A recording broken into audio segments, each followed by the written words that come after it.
Welcome to your first hands on step with Fabric.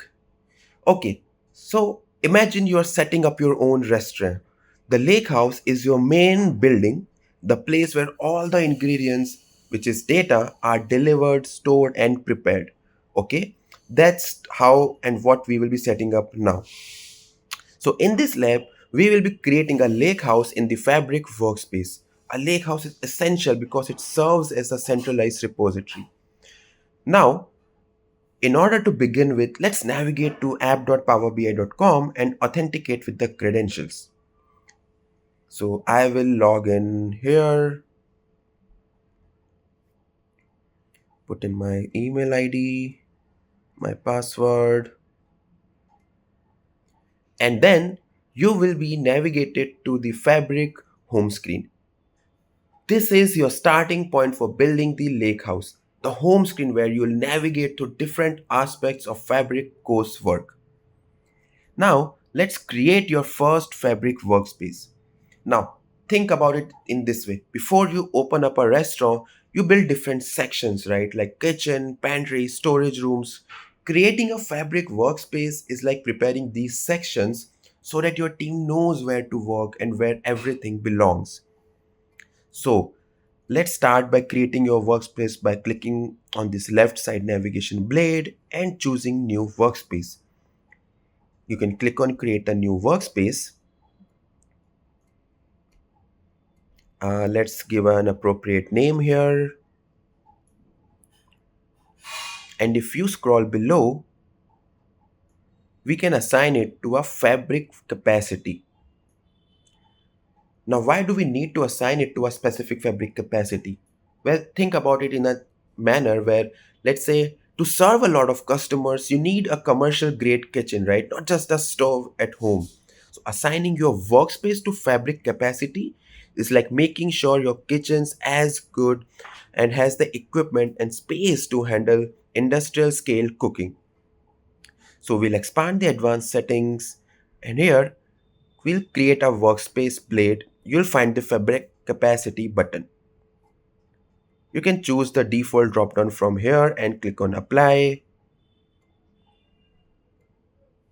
Make sure that you select the correct workspace.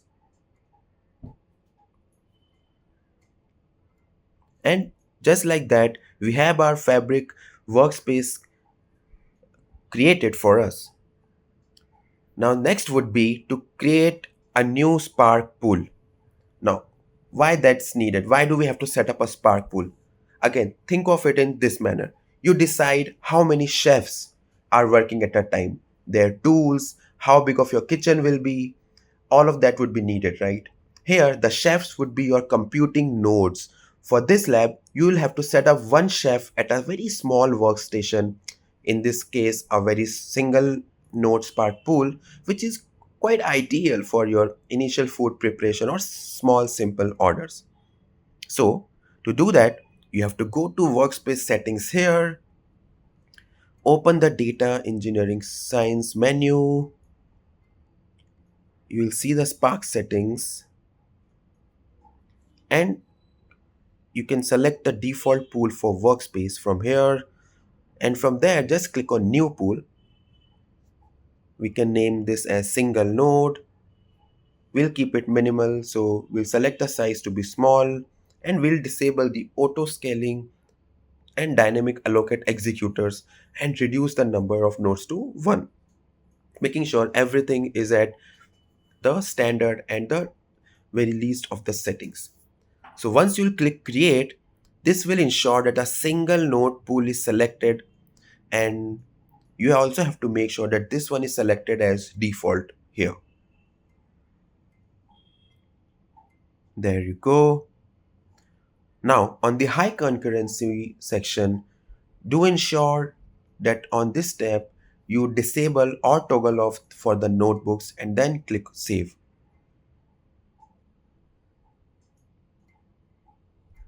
And that's all the settings we need to configure to set up Spark. So you can save all of your changes, and then your Fabric workspace is ready, fully equipped with the compute resources you need to build data flows, notebooks, pipelines, and more. Just to recap, you logged in, created your workspace, assigned it to a fabric capacity, set up your Spark pool. All the key foundational steps are done. Now, if you are excited to get hands on, click here and subscribe. And we'll be meeting up in the next video where we'll be building up our bronze lake house and then setting up the data ingestion layer with the delta tables.